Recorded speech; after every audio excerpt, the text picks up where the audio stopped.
Hi everyone and welcome back to my channel. Hi everyone. So for today's Thursday Talks, we are going to tackle something quite exciting for us, and that is our monthly expenses. We believe it's very important to spend less than you earn.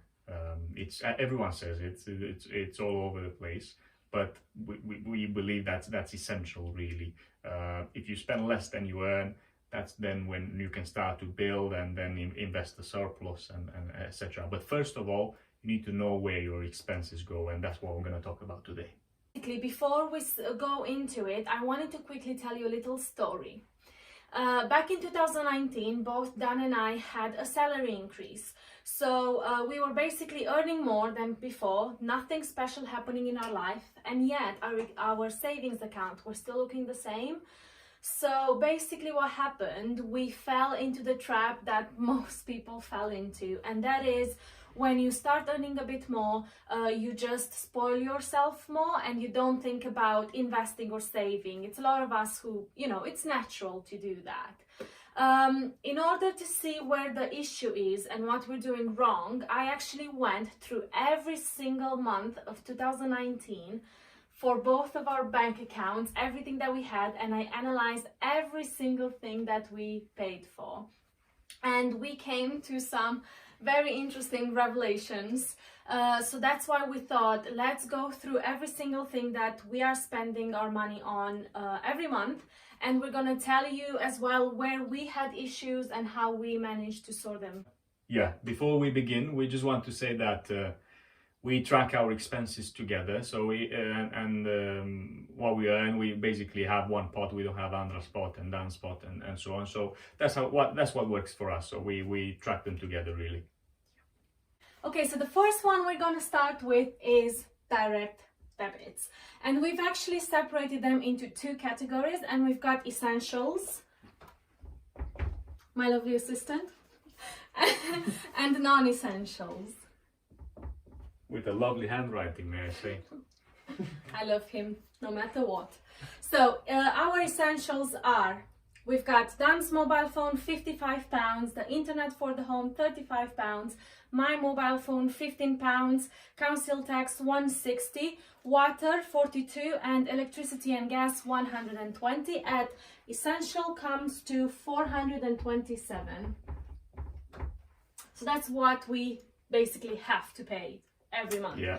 And the non-essentials are Dan's gym, £20, Dan's personal trainer, £150, charity, various, £15, my contact lenses, £16, and the pet insurance, £15, and that comes to £216. And in total, the direct debits come at £688 for the both of us. Yes. This is nothing new, but every time you can check your direct debits and see where you can reduce different amounts. So for us, back in 2019, we actually had about an extra £60 on top of this. So, we've started to reduce it as much as we can, and pretty much that's how we ended up with this. It's not a lot, but that for 12 months would be a lot. 700 and 200 pounds and 20 pounds. So 720 pounds. Thank you. Yes, but the way we reduce this, basically, just to be specific, we went through what we pay monthly on the phone. You see, we managed to reduce £5 there on the monthly expenses on the phone. On the internet, managed to reduce there as well, and the pet insurance as well. Pet insurance and my gym. We crossed off my gym because I wasn't using it. Moving on to the next category, mortgage.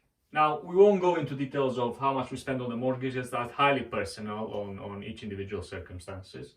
But all we want to say is you've got some flexibility. Obviously, if you pay mortgage or rent mortgage, you can pay for more years, pay less monthly, and rent, you can basically not spend everything on the rent and don't have any money left by the end of the month. So try to not put everything on the mortgage or the rent from your monthly expenses.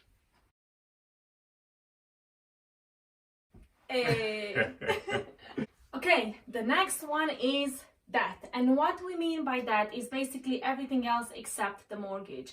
So if you've watched our previous videos, we said that we think there is a distinction between good debt, and bad debt. So a mortgage is a good debt because basically you're paying something monthly for a house which is gonna grow in value over the time, and obviously at the end of it you will own the asset.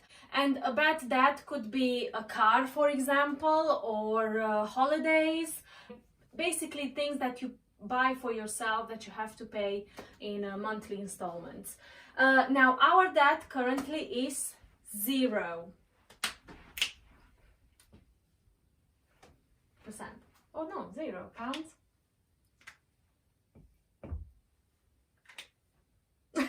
So our debt is 0 now, but it didn't used to be. So the two main debts that we had to pay was Dan's student loan and our kitchen, and both of them have been now fully paid.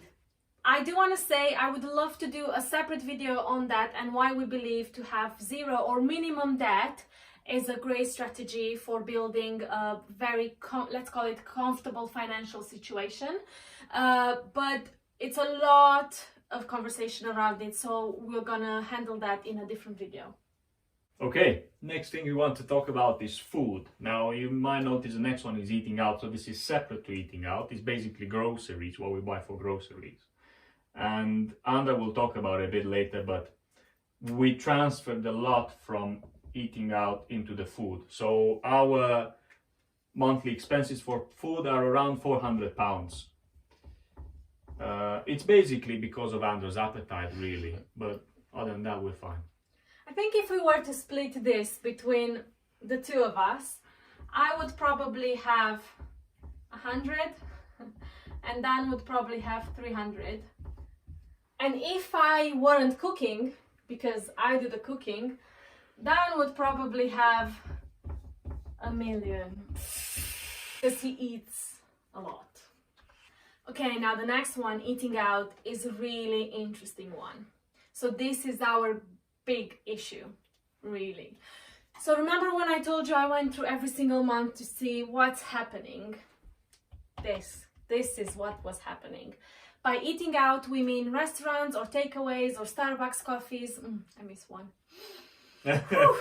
This is also including lunchtime food. For example, if we didn't have time to prepare anything from home to take to the office, go and eat out at lunchtime or buy something from somewhere at lunchtime. So it's including that as well. Yes, including everything. Back in 2019, in the month of August, we spent approximately £800 on eating out food. And that was only on this. Do you want to write it down? Oh, sorry. So because this was our big issue, we decided we're gonna budget and we're gonna limit ourselves to how much we can spend per month for all of the above. And the new budget is £250. And can I just say, just before lockdown, which was end of March in the UK, we stuck to it. So we had 3 months in which we were really, really good. Obviously now it's much easier, but even now we haven't ordered any takeaways or anything like that. So excellent. We've realized that it's also a change of lifestyle and a change of mindset, because we sometimes would just go out, for example, for a walk or shopping or whatever, like not food related. And we would easily, oh, let's buy a coffee, let's buy this, let's buy that. Whereas now we're like, uh-oh, the budget's here, we can't. So we would just like go home and eat home instead. Exactly. Yeah, good point. We spend, I would say, around £300 per month on personal development. These are things like gym classes, separate to the gym membership or anything like that, or courses online, courses in person. We believe strongly in developing ourselves. We see this as an investment. I don't see this actually amount going down, maybe potentially going up if we can in the future, so that we constantly try to grow and improve ourselves. Just if any of you guys are wondering what this is, it's also a lot of books. Yes. Amazon Prime, and courses currently on property investing and also investing in general. That was us, a bit personal, I may say, but I do want to say we don't want to brag. This is not about bragging.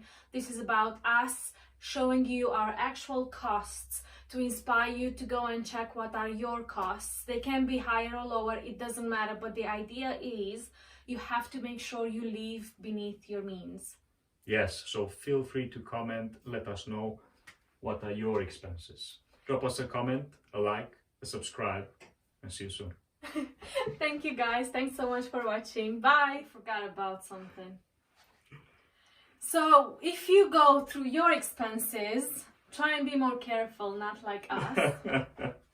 We forgot to talk about the entertainment / holidays part.